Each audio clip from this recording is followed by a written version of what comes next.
On serait rendu, en fait, à l'ABC du tri en forêt.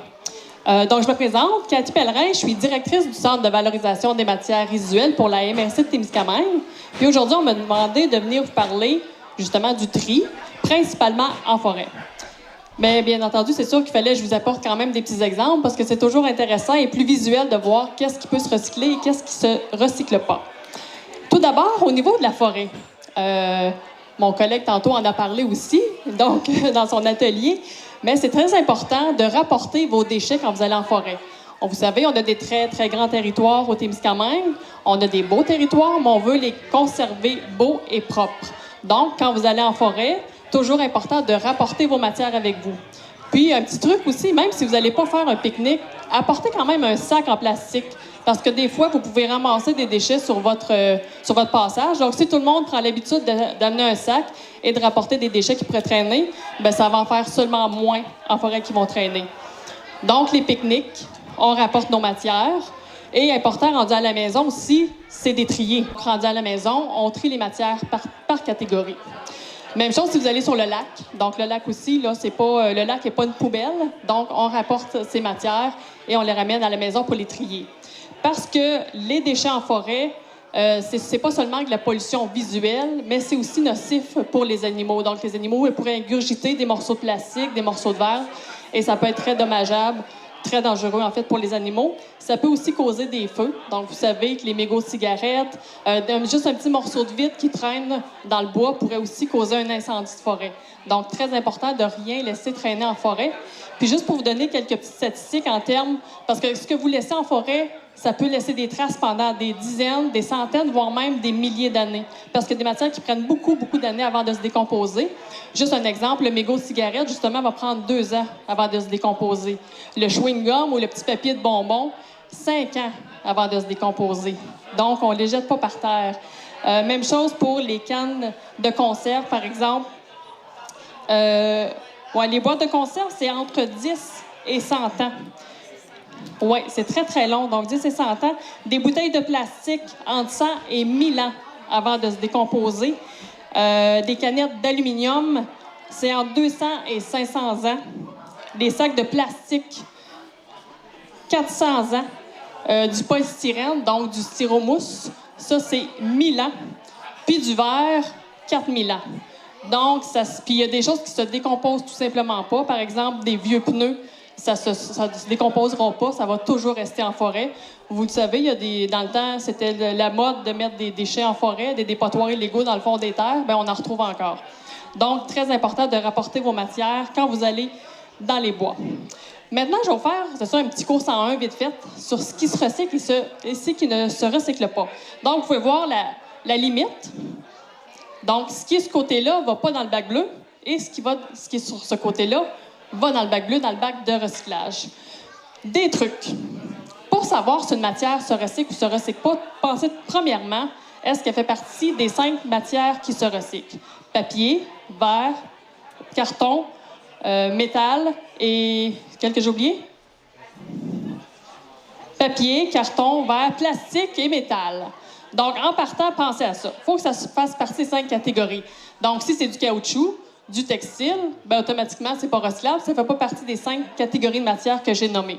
Ça, c'est le premier truc. Première question à se poser. Deuxième question à se poser, est-ce que c'est un contenant, un emballage ou un imprimé? Si la réponse est non, c'est que c'est pas recyclable. Donc, quand on parle de contenant, ça, c'est un contenant. Ça, c'est un contenant. Une boîte comme ça pourrait être considéré comme un emballage. Puis un imprimé, du papier. Donc, il faut que ça soit un contenant, un emballage et un imprimé et que ça fasse partie des 5 catégories de matières que j'ai nommées tantôt. Troisième question à se poser. Est-ce que la matière, surtout les contenants de plastique et de métal et de verre, est-ce que vous les retrouvez sur une tablette d'épicerie? Si la réponse est oui, il y a des grosses chances que ce soit recyclable. Si la réponse est non, il y a des grosses chances que ce ne soit pas recyclable. Je vais donner un exemple que je donne souvent. Un bol de toilette.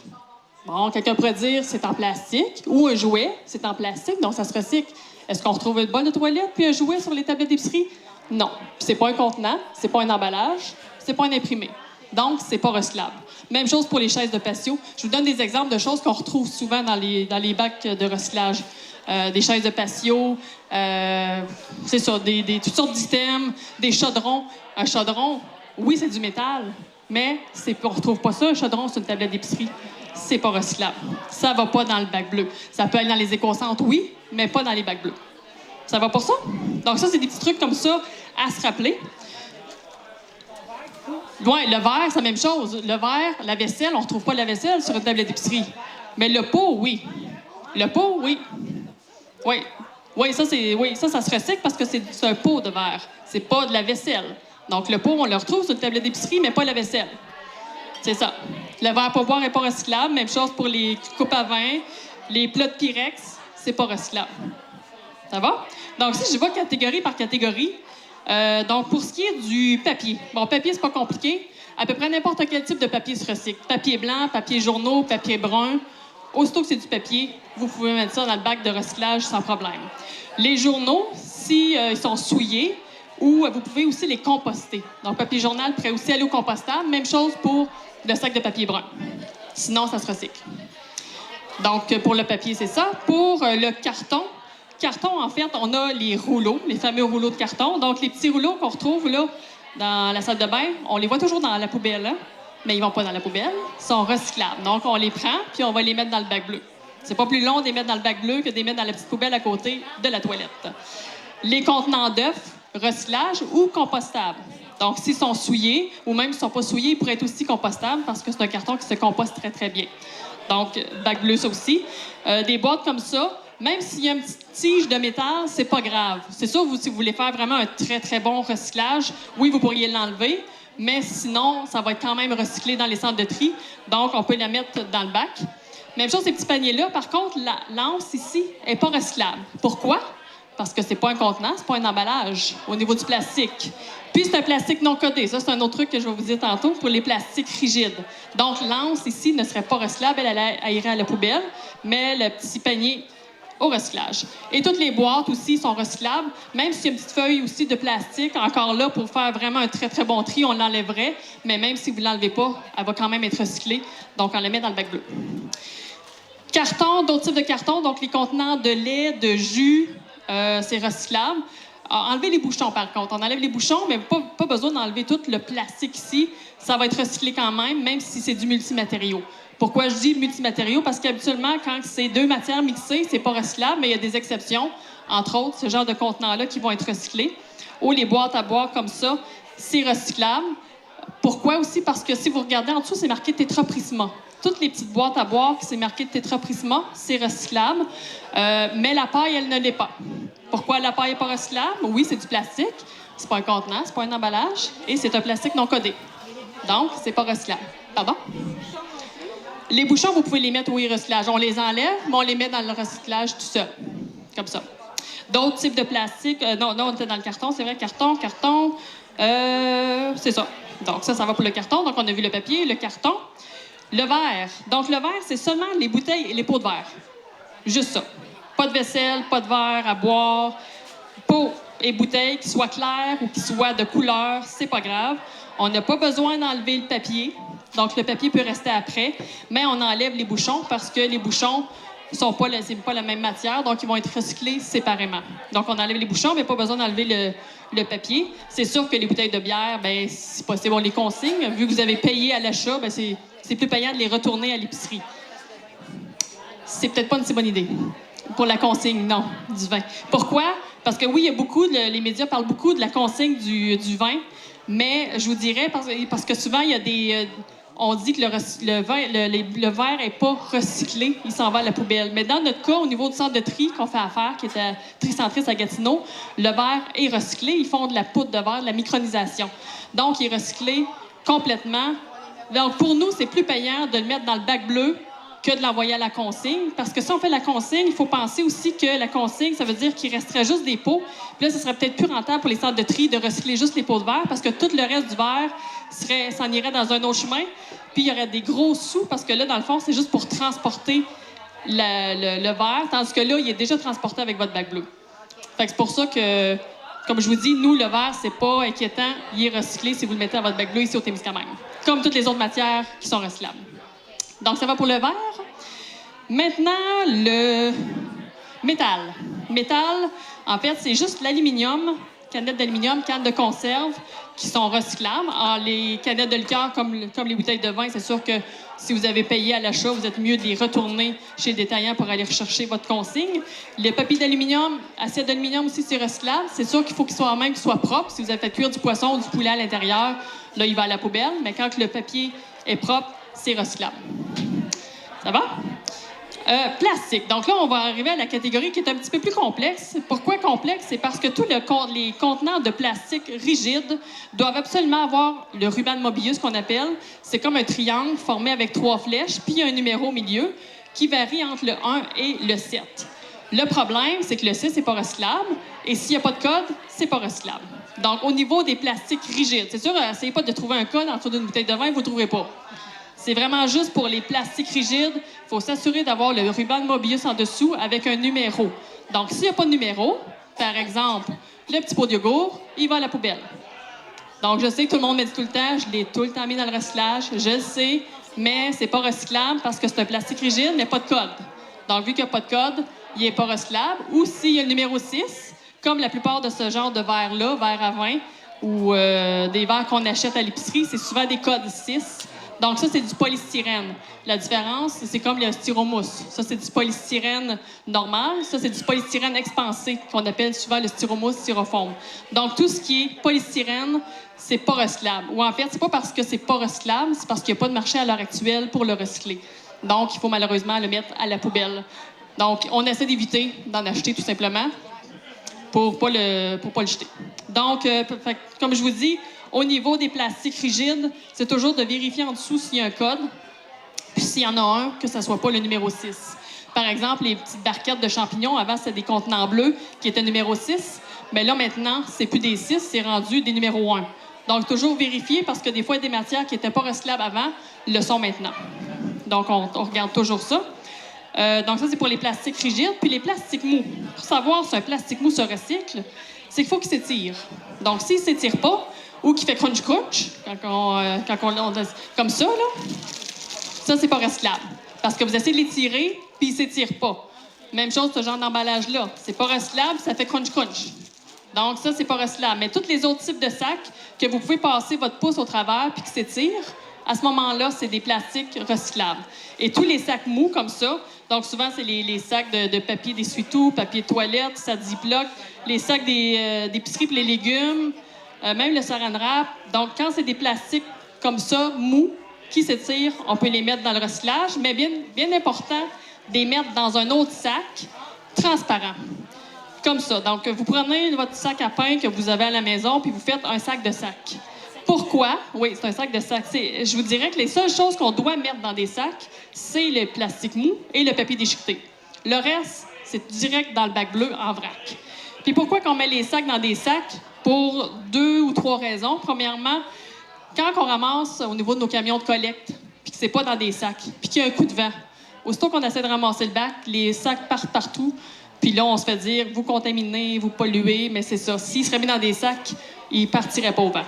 Première des choses. Deuxième des choses, c'est que dans les centres de tri aussi, c'est plus facilitant pour les recycler parce que sinon, un sac qui a un petit peu d'humidité va être porté à coller aux autres matières, puis il va être plus difficile à ramasser sur les tables de tri. Donc, les faites les mettre dans des sacs. Eux autres, ils prennent juste le sac puis le mettent de côté. Mais prenez pas un sac opaque, noir ou orange parce que là, ils vont penser que c'est de la poubelle, ils l'ouvriront pas, puis ça va aller directement à la poubelle. Donc, un sac transparent qu'on puisse voir au travers que c'est des sacs. Ça va pour ça? Donc, dans les matières qui ne se recyclent pas, ça ne veut pas dire qu'ils ne sont pas recyclables, mais qu'ils ne vont pas dans le bac bleu. Comme je vous disais, les sacs plastiques semi-mous, mais qui font du bruit, qui ne s'étirent pas, ça, c'est tout la poubelle.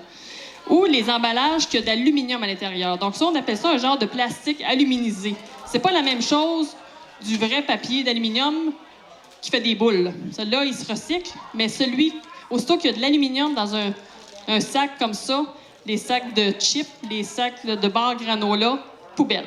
C'est pas recyclable. Donc, aussitôt que vous voyez de l'aluminium, à part peut-être dans les contenants de jus que l'aluminium, mais ça, c'est une exception. C'est tétrapaque, c'est recyclable, mais les emballages Comme ça, aussitôt qu'il y a de l'aluminium, poubelle.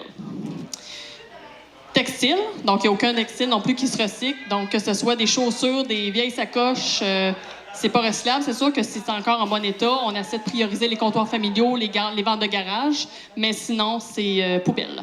Même chose pour les jouets. Donc, tout ce qui est jouets, ça devrait aussi aller dans les ventes de garage ou les dons, mais sinon, c'est la poubelle. Puis encore, pensez, c'est pas un contenant, c'est pas un emballage, bon, c'est ça, fait qu'automatiquement, c'est pas recyclable.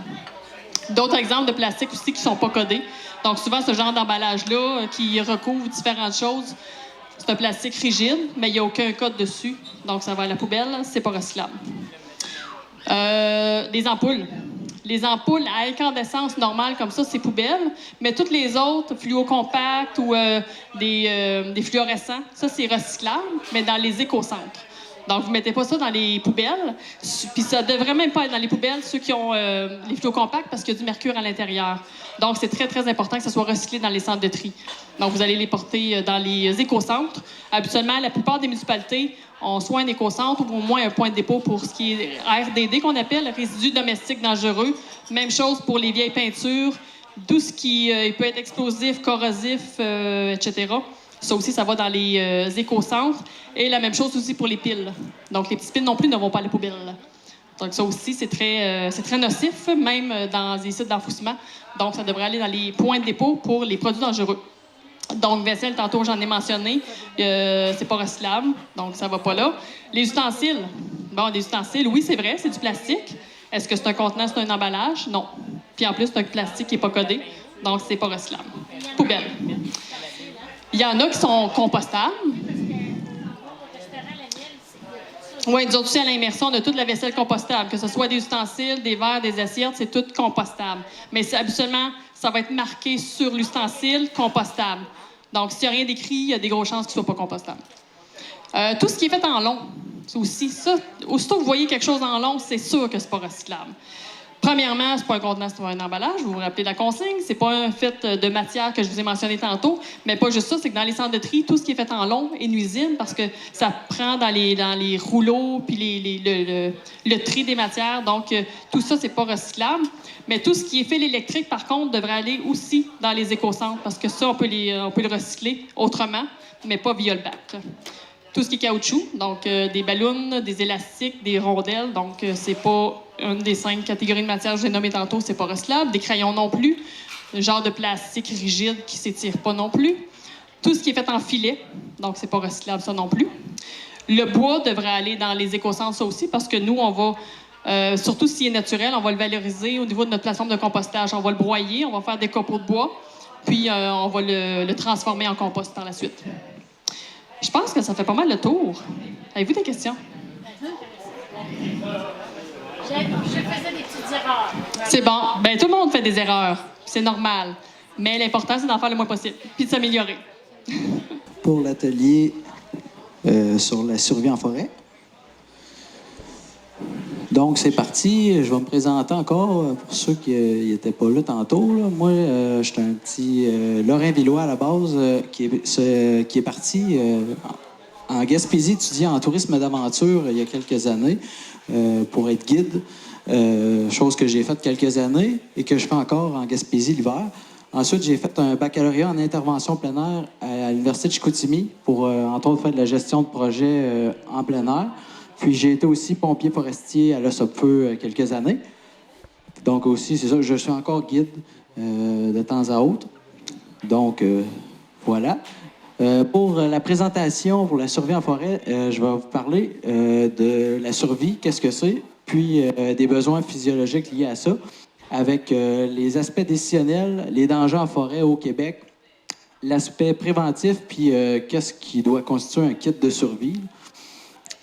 Donc, on est parti. C'est quoi la survie? Ça, c'est une belle phrase. Situation où les conditions de l'individu se trouvent dramatiquement dangereuses et potentiellement mortelles. Moi, j'aime bien dire que c'est une guerre contre le temps, parce que quand tu te ramasses en situation de survie, dans le fond, tu es vraiment...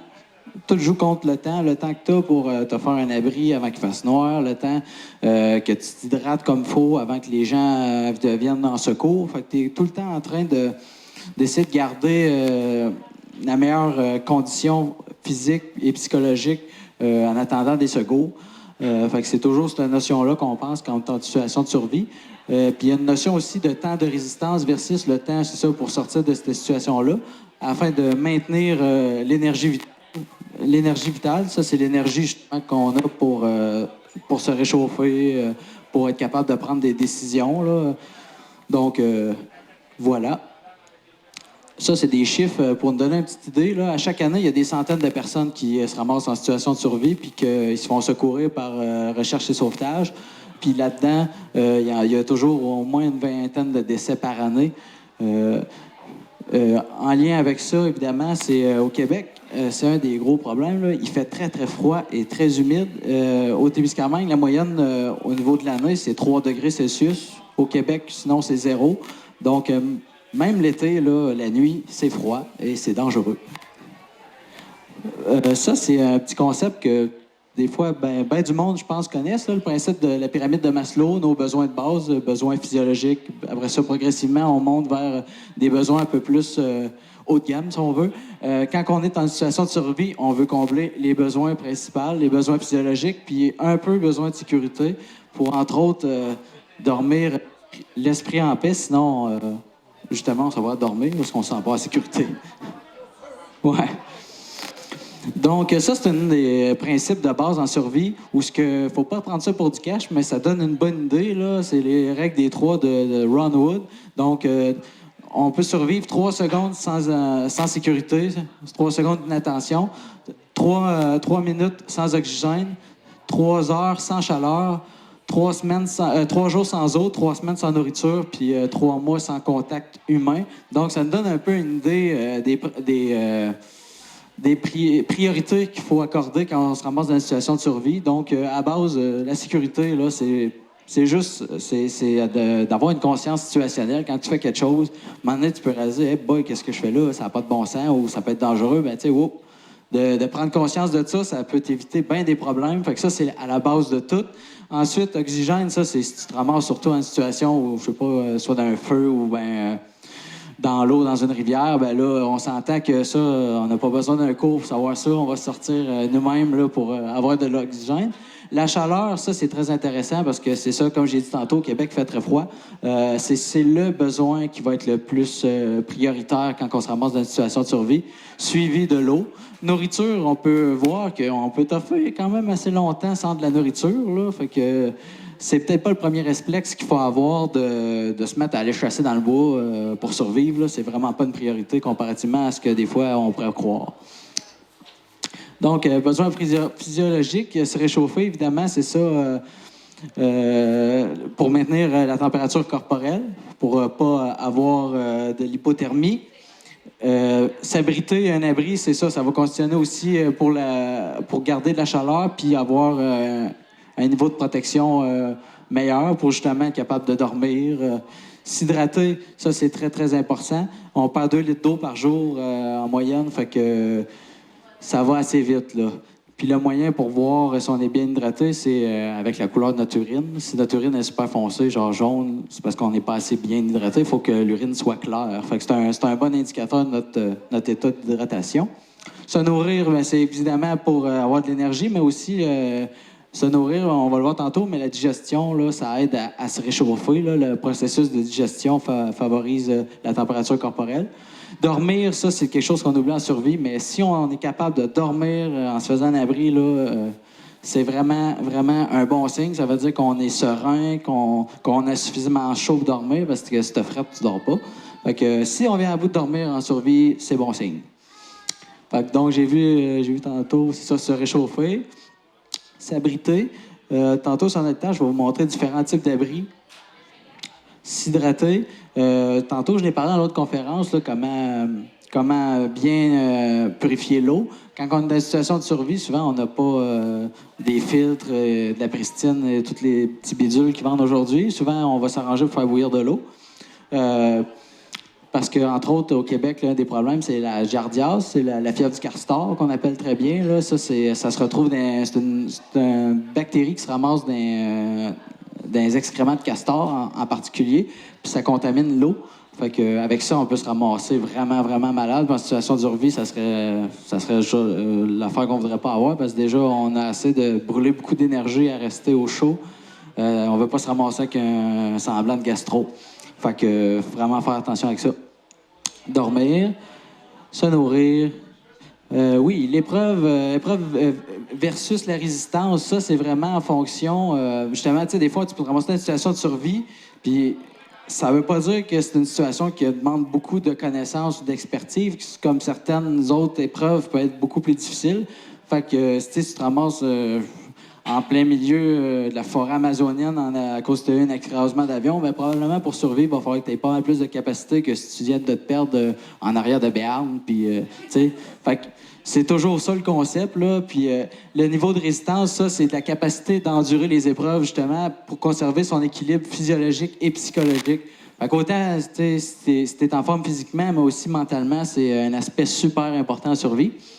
Ça, c'est les critères de résistance. Fait que l'aspect décisionnel, ça, c'est de prendre les bonnes décisions au bon moment, comme qu'on va voir tantôt. Capacité physique, fait que c'est sûr que si quelqu'un est super en forme, ben que c'est un athlète, ben sur certains points, il y a un avantage quelqu'un qui est vraiment pas en forme, mais c'est pas l'essentiel. Il y a capacité psychologique, donc quelqu'un qui est vraiment pas en forme, mais qui est solide psychologiquement.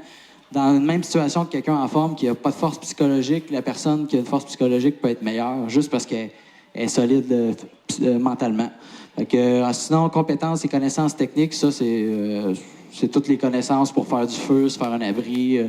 Ça, on va en voir un peu tout à l'heure. Puis la prévention, ça, on l'oublie souvent, mais on va le voir aussi tout à l'heure. Fait que moi, pour dans le cadre de ma présentation, dans le fond, je vais m'attarder à ceux-là. La capacité physique, je vous dirais, mettez-vous en forme. Psychologique aussi, là, j'ai plus ou moins de contrôle là-dessus. Les compétences, ça se développe à long. Mais c'est ça, des connaissances, je vais vous en montrer quelques-unes, puis on va s'arranger pour vous repartir, vous saviez quoi faire pour éviter d'être dans une situation de survie. Donc, dans les aspects décisionnels, ça, c'est des acronymes que j'ai appris dans mes cours de survie avancée. Puis on va les voir rapidement, juste pour se donner une idée des priorités. Fait que les voilà. Fait que tout d'abord, SOS, ça, c'est pour réagir au moment où on se ramasse dans une situation de survie. Je viens de chavirer en canot. Là, je vais m'arranger, évidemment, pour sortir de cette situation-là. Fait que si c'est un danger imminent, je suis proche d'un feu ou il y a un arbre qui va tomber, qui menace de tomber, ben je vais sortir, je vais m'arranger pour pas me mettre dans cette situation-là. Fait que je vais me tasser. Oxygène, c'est simplement en lien avec les premiers soins. Là, c'est juste que si, exemple, il y a quelqu'un qui est blessé suite à cette situation-là, ben la deuxième priorité, ça va être d'administrer les premiers soins aux personnes. Ensuite, si c'est possible, on va demander du secours. Fait que ça, c'est à la base de tout, puis souvent, c'est comme acquis, là. C'est les premiers instants d'une situation de survie, c'est ça qu'on fait. Ensuite, souvent éviter, bien là, c'est ça. Avant d'empirer la situation, on va prendre le temps d'arrêter.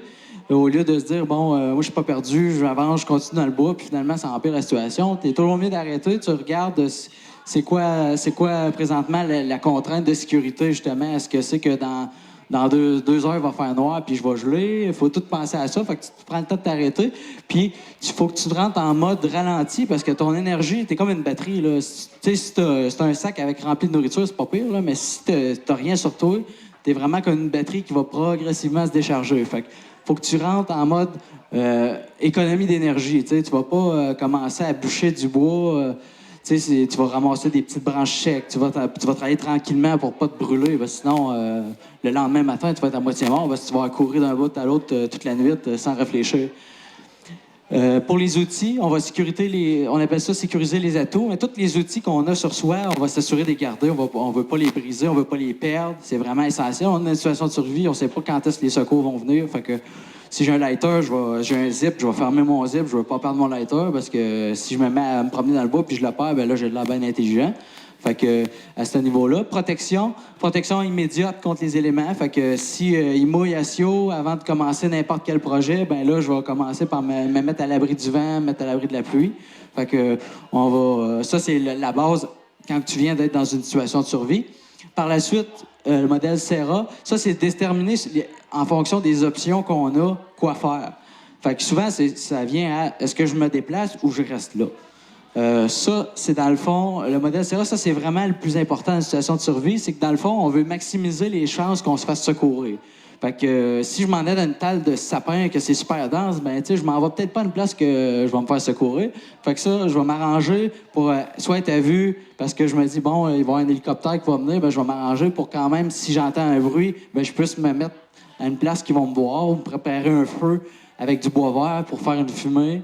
C'est toutes des affaires qu'il faut toujours considérer dans une situation de survie. Donc, le secours. Énergie, je l'ai dit tantôt, mais on est une batterie, fait qu'il faut minimiser l'énergie. Comment on la perd rapidement? C'est si on se blesse, si on se fait mal, on va perdre l'énergie.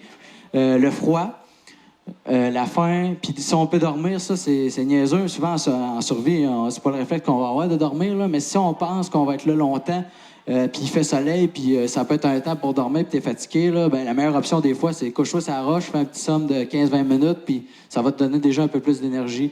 Mais c'est quelque chose qu'on voit pas souvent dans les films de survie sensationnalistes. Les risques, c'est encore là d'éviter les risques pour se blesser, entre autres, d'empirer la situation. Fait que niveau d'exposition au danger puis les conséquences, bon, tu sais, il y en a des fois, je sais pas, moi, ils vont vouloir grimper dans un arbre pour voir plus loin, mais c'est pas une bonne idée parce que là, si t'es dans le bois perdu, puis là, tu dis, je vais monter dans un arbre, finalement, tu te casses la gueule, tu tombes en bas, tu te foules la cheville, là, t'as l'air bien, bien intelligent. Fait que c'est pas la meilleure option. Souvent, on va éviter de monter dans les arbres, on va éviter de traverser un lac avec de l'eau qui est pas la glace est mince, ou bien on va éviter de se mouiller, traverser un lac, une rivière à nage, c'est des affaires qu'on fera pas. Faut minimiser les risques. Puis les atouts, ça, c'est le matériel, puis c'est aussi les connaissances humaines. Fait que tous les atouts, là, ça peut être autant mes pantalons, mes souliers que je veux pas briser parce qu'ils me permettent de marcher dans le bois. Si j'ai un moustiquaire, je vais le garder. Si je marche dans le bois, je veux pas le déchirer, ben, je vais le garder dans mes poches, puis quand j'en ai besoin, je vais le sortir. Fait que c'est de toutes les choses qu'on a, on y fait attention parce qu'il n'y en a pas d'autres. Il n'y a pas un magasin au coin de l'épinette pour nous vendre d'autres stocks. Puis, atout humaine, ça, c'est si t'es en groupe, puis t'as un de tes chums, lui, c'est un... je sais pas trop, c'est un mécanicien, puis là, t'es en motoneige, puis t'es brisé, mais là, c'est pas le temps de virer une crise, puis nanana, t'aurais donc dû faire ça, parce que là, il sera pas bien gentil avec toi, puis ça peut pas nécessairement améliorer la situation. Fait que souvent, tes atouts, c'est des atouts humains aussi. Tu t'arranges pour qu'il y ait une belle cohésion d'équipe pour te sortir de cette situation-là. Fait que ça, c'est un atout. L'acronyme O, ça, c'est quand on essaye de faire quelque chose en situation de survie, puis t'es pas sûr que ça va marcher. Mettons, on a une rivière à traverser, un petit ruisseau, là, je vois une grosse bûche, hey, je vais faire un pont pour traverser l'autre bord pour pas me mouiller. Ben là, tu vas faire un essai bref. Fait que là, tu vas prendre le tronc d'arbre, puis tu vas essayer de le lever, juste voir si ça a de l'allure ce que tu fais, au lieu de t'entêter.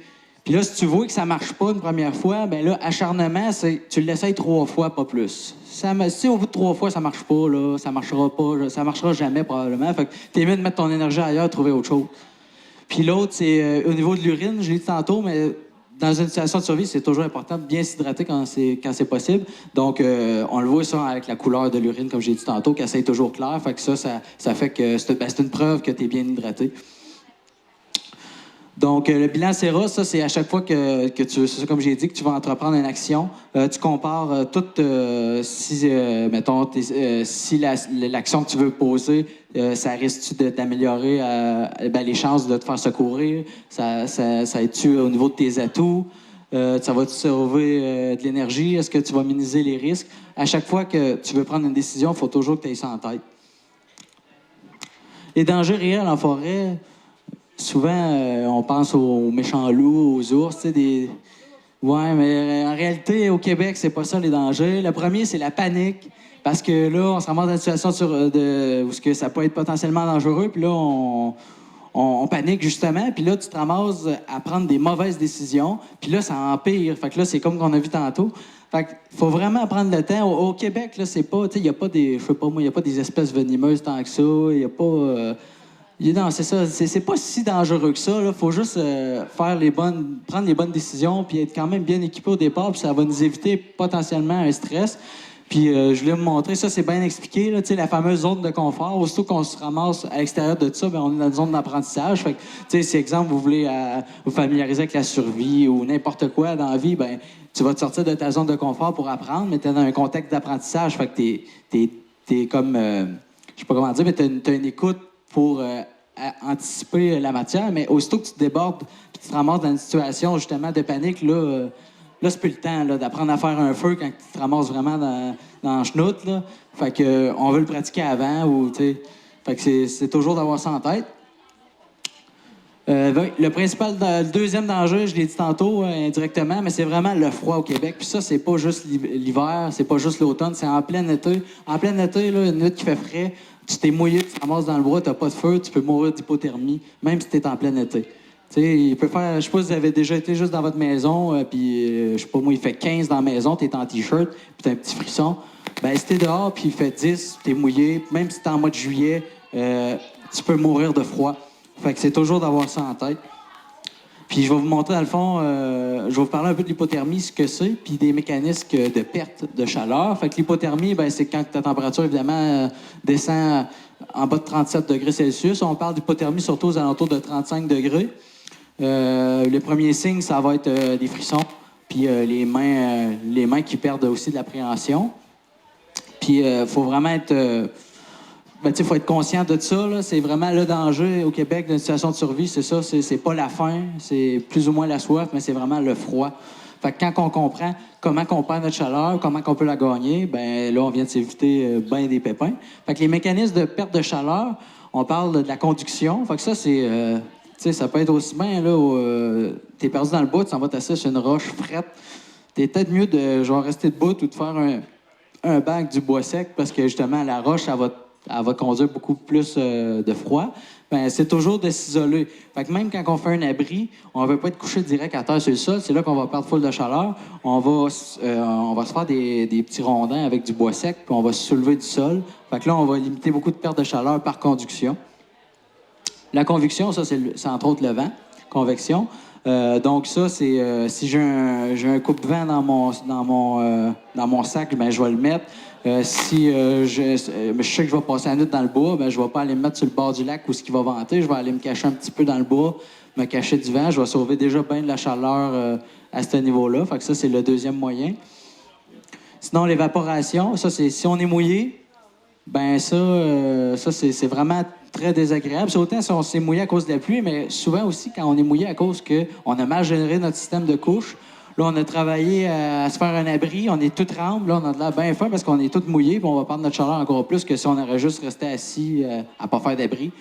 Puis ça, l'évaporation, c'est surtout vrai quand on est en motoneige, puis on se stocke.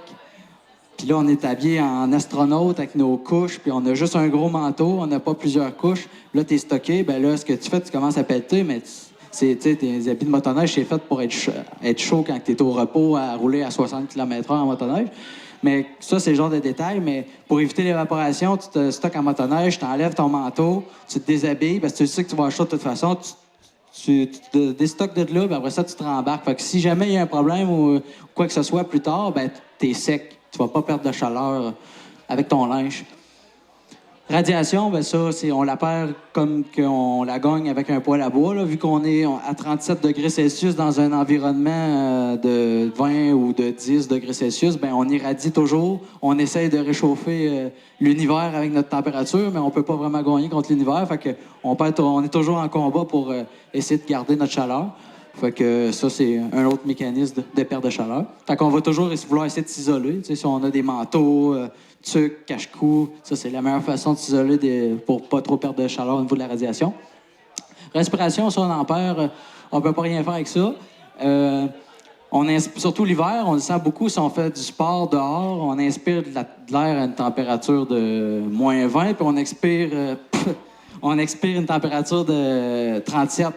Fait qu'on perd toujours de la chaleur à respirer. Une façon simple, quand il fait très, très froid, c'est de mettre un foulard devant son nez. Fait que progressivement, le tissu au-dessus, vis-à-vis de notre nez ou notre bouche, il va se réchauffer. Il va venir mouiller, mais il va se réchauffer, puis on va inspirer de l'air un peu plus chaud. Puis l'air chaud qu'on va expirer va réchauffer le tissu, fait qu'on va perdre un peu moins de chaleur à ce niveau-là. Fait qu'en situation de survie, ça peut être un moyen de se protéger. Tu mets un petit foulard devant ton visage.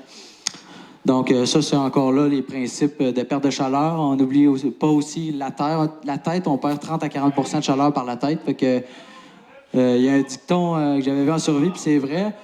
Mais si tu es dans une situation de survie puis il fait fret, tu as un gilet à manches longues, c'est une bonne idée de te couper tes manches puis de faire une tuque ou un cache-cou avec tes manches parce que tu perds plus de chaleur avec ta tête qu'avec tes avant-bras. Fait que ça donne une idée qu'on veut vraiment conserver la chaleur au niveau de la tête puis du cou. Puis un des signes aussi, justement, je l'avais dit, là, les extrémités, c'est souvent eux autres qui sont peu vascularisés, il n'y a pas beaucoup de sang, fait que c'est eux autres qui vont geler en premier. Fait que quand on commence à avoir gelé près aux pieds, aux mains, ben faut se réchauffer, là. Puis on perd 25 fois plus de chaleur quand on est mouillé, fait que ça, c'est de pas l'oublier. Fait que quand on est en situation de survie, on veut vraiment, vraiment pas se mouiller. On veut pas prendre le risque de se mouiller en tombant dans un lac ou en travaillant puis en mal gérant sa température corporelle. Les mécanismes de gain de chaleur, parce qu'au moins, on peut en gagner de la chaleur. Je l'ai dit tantôt un peu en cuisine, plein air. Quand on digère, quand on mange quelque chose, ça nous donne de la chaleur. Fait que ça, c'est le fun. Fait que si on a une barre tendre puis on a frette, ben on peut grignoter une barre tendre, ça va nous aider à nous réchauffer. Les frissons, ça, c'est un mécanisme naturel qu'on a. Fait que quand on se met à frissonner, c'est parce que notre corps commence à diminuer. Fait que c'est un signe, mais c'est un moyen de combat que notre corps s'est doté pour se réchauffer. Puis le meilleur moyen pour se réchauffer, c'est l'exercice. Ça, là, faut vraiment pas l'oublier. Si tu te frettes, tu te bouges, puis ça réchauffe plus que se mettre sur le bord d'un feu. Parce que je sais pas si ça avait déjà été une place qui fait froid, puis là, t'as un feu de camp, tu te réchauffes, là, t'as vraiment, vraiment chaud ici, mais dans le dos, tu gèles. Mais tu sais, ça réchauffe juste une petite bulle là, autour du feu. Mais quand tu te mets à bouger, là, tu vas te réchauffer vraiment. C'est tes muscles à l'intérieur de toi qui te réchauffent. Fait que tu te réchauffes vraiment d'un bout à l'autre. C'est vraiment plus efficace. Les mécanismes de gain de chaleur, il y en a toujours plusieurs. Évidemment, il y a le feu, il y a le soleil. Des fois, il fait des journées d'automne qui fait froid, mais on peut se mettre au soleil à quelque part pour se réchauffer, bien, on va aller se mettre là. Il y a des petites pochettes qui vendent justement pour se réchauffer. Là. Aussitôt que c'est en contact avec l'oxygène, ça va dégager de la chaleur. Fait que ça, c'est le fun de mettre ça dans ses poches de skido, de manteaux de toutes sortes. Ça coûte pas tellement cher, puis c'est une belle façon de dégager de la chaleur. Un thermos, ça, moi, en hiver, je pars jamais sans un petit thermos d'eau chaude. Puis un moteur de skidoo, de pick-up, de n'importe quoi, ça peut toujours bien dégager de la chaleur. Là, si t'es stocké puis que le moteur dégage de la chaleur pareil, ben on va s'en servir. Fait que c'est d'autres moyens. Sinon, ça, je n'ai parlé un peu, là. C'est ça, des façons dont on perd notre chaleur. Fait que c'est vraiment beaucoup la tête puis le cou. Les autres dangers au Québec, évidemment, je l'ai parlé tantôt, la jardiase. Ça, il y en a partout, dans beaucoup de plans d'eau au Québec. Même si l'eau est bien belle, là, s'il y a un castor à l'autre bout là-bas, puis tu ne l'as pas vu, ben il peut avoir la jardiase dans ton eau, puis ça vaut la peine de la faire bouillir. Autre danger qu'on oublie souvent, là, c'est vraiment les guêpes. Moi, j'ai plus peur d'un nid de guêpe que d'un ours, personnellement, parce que des guêpes, ça peut faire des chocs anaphylactiques, justement, puis c'est le plus gros danger, à mon avis, d'un forêt en termes d'insectes et d'animaux. Là. Je pense que les guêpes, ça tue plus de personnes en forêt que les ours. Fait que c'est d'avoir ça en tête. Parce que même si on n'est pas allergique aux piqûres de guêpes, tu peux toujours développer une réaction, même si... Fait que c'est toujours bon de toujours se méfier des nids. Si t'en vois, si tu entends, tu vas pas jouer là, puis tu te gardes loin de ça. Évidemment, les ours, tantôt, je n'ai beaucoup parlé dans la capsule là, sur la cuisine en plein air, mais évidemment, c'est de gérer ses déchets pour pas les attirer. Mais souvent, quand j'ai fait contact avec les ours, quand ils te voient, ils ont peur puis ils s'en vont. Mais on veut toujours éviter leur contact, là. Fait que sinon, c'est juste de faire du bruit, puis comme ça, ils sont pas surpris. Ils savent que tu es à quelque part, puis ils vont juste t'éviter dans le bois, puis tu n'auras même pas connaissance. Donc, sinon, pour la prévention, raison et cause des urgences en forêt, on va les voir. Je vais vous parler de l'ange gardien puis des scénarios pessimistes. Les raisons et causes qu'on se ramasse en situation d'urgence en forêt, les voici. Entre autres, là, on peut parler de bris mécaniques, ça arrive souvent. Si on est en skido 4 roues, ben, on fait beaucoup de kilomètres rapidement, mais quand on se ramasse à pied, c'est vite que c'est pas long qu'on se ramasse dans une situation de survie. Fait que les bris mécaniques, état d'ébriété, ça, c'est dû à un accident. Vitesse, même chose. Incident de transport, les pannes d'essence, enlisement. Fait que quand on se déplace en région isolée, là, avant de s'enligner dans un trou de boîte, faut toujours penser aux conséquences. Puis toujours partir avec de l'essence dans un biton ou être sûr que tu en as assez pour revenir. La noirceur, ça arrive souvent aussi. Fait qu'on se fait prendre par la noirceur, puis là, on n'a pas de lampe frontale, on n'a pas de lumière, on n'a pas rien. Là, à cette heure, c'est le fun. Là. Les cellulaires, ils en ont toutes. Fait que des fois, c'est une belle option. Perte inactivité d'une pièce d'équipement sur laquelle on se fiait. Fait que ça peut être une chaloupe qui a été mal attachée puis qui est partie. Puis là, tu fais whoop. Fait que, égaré en forêt, évidemment. Les conditions météo qui peuvent changer, qui peuvent influencer aussi. Si on est parti en canot sur le lac Témiscamingue puis on n'a pas regardé la météo, finalement, les vents sont rendus vraiment intenses, ben là, c'est pas une bonne idée de traverser pour empirer la situation, mais là, on est dans une situation potentiellement d'urgence. Sinon, impossibilité de se rendre à une destination à cause d'un manque de savoir-faire, ben ça, c'est... si tu te ramasses, je sais pas, tu es en canot, tu descends une rivière, puis là, tu arrives à une place que tu peux vraiment, vraiment pas descendre parce que c'est trop complexe. Ou tu te ramasses, tu t'es engagé dans un sentier en motoneige que pour sortir de là, il faut que tu montes à une place que tu n'es pas capable. Ou c'est toutes des situations qui peuvent arriver puis te mettre en situation d'urgence. L'ange gardien, ça, c'est une chose vraiment, mais vraiment à ne pas négliger, puis c'est en lien avec la prévention que je vous disais tantôt. C'est toujours, quand on part en forêt, d'informer quelqu'un. Puis ça peut être aussi simple que me laisser un papier, dire « Hey, je suis parti dans le bois, à tel kilomètre sur le chemin de pénétration, je reviens à soir à 8 heures. » Puis c'est déjà mieux que rien. Sinon, c'est juste de vraiment formellement demander à quelqu'un « Hey, je m'en vais dans le bois, je reviens à telle heure. Si jamais il arrive quoi que ce soit, tu sais, je suis supposé revenir pour telle heure. Sinon, ben, tu peux contacter telle personne qui peut venir me chercher parce que ça veut dire qu'il va y avoir quelque chose qui s'est passé qui devrait pas. Fait que c'est vraiment important. Puis cette personne-là, idéalement, c'est ça, elle sait ton itinéraire, fait qu'elle sait où ce que tu es, puis elle sait quand est-ce que tu es supposé sortir. Puis dans le meilleur des mondes, cette personne-là, c'est ça, il faut qu'elle sache quoi faire si tu n'arrives pas. Fait que, tu sais, si tu as un retard, il faut que tu y aies informé. Ben, si j'arrive 2 heures en retard, c'est pas grave, mais dépasser 2 heures, commence à te poser des questions. Puis quoi faire si t'es pas là, ben appelle telle personne qui va venir me chercher en motoneige. Il sait c'est où mon camp. C'est toujours d'avoir ça en arrière de la tête avant de partir dans le bois. Fait que les scénarios pessimistes, ça vaut vraiment pour beaucoup quand on s'en va plus loin dans le bois. Là. Si t'en vas juste dans le parc en arrière, c'est plus ou moins grave, mais si t'en vas vraiment loin, ça prend encore plus d'importance. Fait que c'est toujours, quand tu planifies ton excursion, ton expédition, de dire si j'ai un retard de 4 heures sur mon trajet, qu'est-ce qui va se passer? Est-ce que ça va avoir des conséquences? Est-ce que justement, je vais me ramasser en ourseur? Si j'ai un dommage ou une perte d'équipement importante au point le plus éloigné de mon parcours, qu'est-ce qui va se passer? Fait que ça, d'avoir ça en tête. Si je me fais mal, si je me blesse au point le plus éloigné de mon parcours, ça, c'est toutes des affaires qu'il faut avoir en tête quand on planifie notre sortie pour éviter de se mettre dans une situation qu'on voudrait pas. Fait que ça, c'est autant justement pour transmettre l'information à l'ange gardien que dans notre trousse, si on part en skidoo, ben je vais m'emmener une strap de spare, je vais m'emmener une pelle, je vais m'emmener une corde, j'ai-tu un moyen de communication. Fait que c'est toutes des choses qui vont faire que ça va m'aider à réfléchir, à planifier ma sortie. Fait que la fameuse trousse de survie, comme celle-là, c'est une belle image, un petit kit déjà monté que tu peux acheter au Walmart. Tu dis, bon, je mets ça dans mon sac, puis il peut arriver n'importe quoi. Je suis sain et sauf, ben, pas tant, non. Souvent, c'est des produits pas tant de qualité. C'est bien beau de même, c'est pas cher, mais ça le fait pas, là. Sinon, achetez-les puis testez-les avant. Comme ça, si vous voyez que c'est bon, ben ça peut, mais tu le remets dans le char ou dans ta poche de manteau, puis tu vas savoir que ça fonctionne, mais le 3 quarts du temps, ça marche pas. Fait que les trousses de survie, il y en a différentes, mais le principal, c'est celle qu'on porte toujours sur soi. Fait que celle qu'on porte toujours sur soi, là, ben, pas grosse d'habitude, là. Ça peut être juste de se traîner un lighter, puis ça, c'est ma trousse de survie. C'est ça. Elle est tout le temps là, peu importe ce qui va se passer, que je m'en aille juste au dépanneur pour une pinte de lait ou que je m'en vais dans le fin fond du bush, je sais que j'ai toujours mon lighter avec moi, puis je suis pas fumeur. Fait que ça, c'est la chose la plus importante. Ça coûte vraiment pas cher, puis ça prend pas de place. L'autre, c'est celle qu'on oublie, qui est là. Fait que je peux me faire un petit kit de survie, je vais le mettre dans mon char. Puis je le laisse là, il est là, puis à un moment donné, il vient que je l'oublie qu'il est là, mais il est toujours là. Puis si jamais je me ramasse dans une situation de survie, puis je suis avec mon auto, ben ah oui, c'est vrai, j'ai mon petit kit. Ça peut être aussi dans le 4 roues, dans le skidoo. Dépendamment, elle va s'adapter en termes de volume puis de poids au transport auquel on va utiliser. Fait que si c'est à pied, ben dans mon sac de rando, ça va peut-être être plus petit. Fait qu'on va toujours l'adapter. Celle planifiée, c'est celle qu'on va vraiment préparer en fonction de notre expédition. Fait que si je m'en vais en skidoo, c'est ça. Ça va être des outils de spare, ça va être des spare plugs, ça peut être une petite trappe de spare, une pelle, une corde. Fait que ça, c'est quelque chose qui va être vraiment adapté à l'excursion spécifiquement.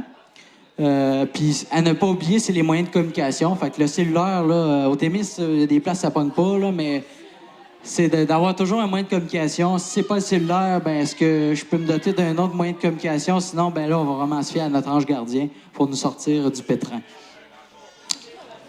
Fait que les essentiels, là, on en voit souvent dans bien plein de kits. Puis là, finalement, tu regardes les livres, tu lis, puis finalement, c'est pas une trousse de survie, c'est une trousse de camping. Ils te disent d'emmener un sleeping bag, un matelas de sol. Ça, c'est du camping, c'est pas de la survie. En survie, c'est ces 3 affaires-là, il faut que vous ayez avec vous autres. Fait que un lighter bic, une couverture de survie qui est imperméable, puis un contenant métallique pour faire bouillir notre eau, pour s'hydrater, pour se garder au chaud, pour... Fait que c'est vraiment les 3. Plus que ça, ça peut, là, mais c'est vraiment les 3 essentiels, c'est vraiment ceux-là. Puis vraiment, le prioritaire, c'est lui. Ça coûte rien, des lighter bic, puis il faut mettre ça partout quand on s'en va en forêt parce que c'est essentiel. Tu peux l'en mettre dans tous tes manteaux de plein air. Tes oublis là, même s'ils passent dans la laveuse, ils vont marcher pareil. Des lighter bic, c'est super fiable. Puis un petit truc aussi, là, quand on a les mains gelées, on n'est pas capable de peser dessus.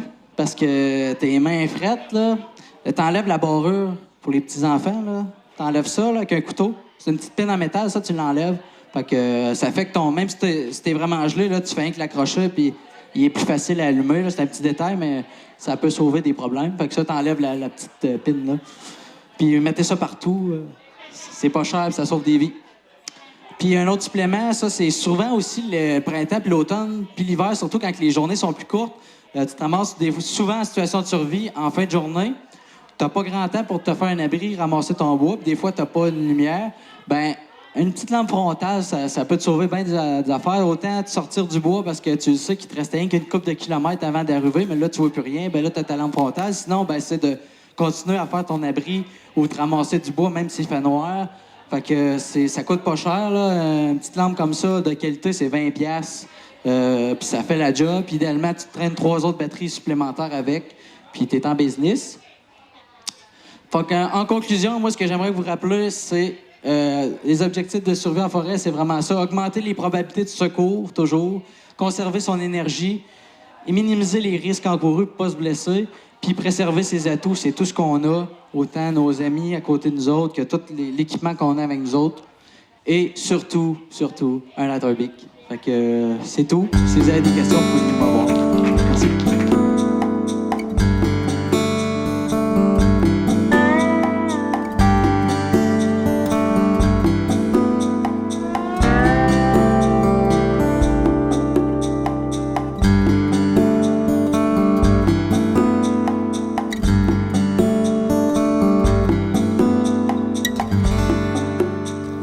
Bonjour, mon nom est Ambroise Lick, responsable de la conservation et de l'éducation au Parc national d'Opémican, aussi de la maintenance et de l'infrastructure.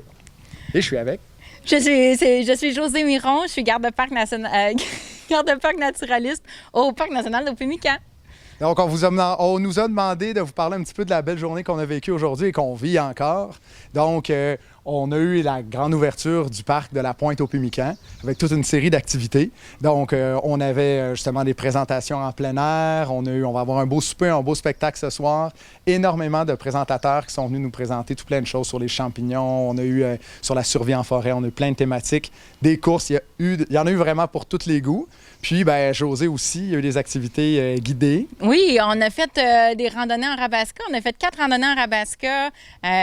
Tout le temps, les randonnées étaient tout le temps pleines. Le Rabasca était plein. On a aussi une activité avec les enfants qu'on a faite. C'était défi SOS chauve-souris. Donc, c'était un petit quiz questionnaire sur les chauves-souris pour les sensibiliser à l'importance de sauvegarder nos chauves-souris. Je sais qu'il y avait aussi du coloriage puis du bricolage, des dessins sur les joues, du maquillage pour les enfants. Puis ça continue encore, je pense. Oui, on continue, donc on n'a pas fini, il reste encore. On a eu une super belle journée. Là, on enchaîne avec le souper puis le spectacle. Voilà.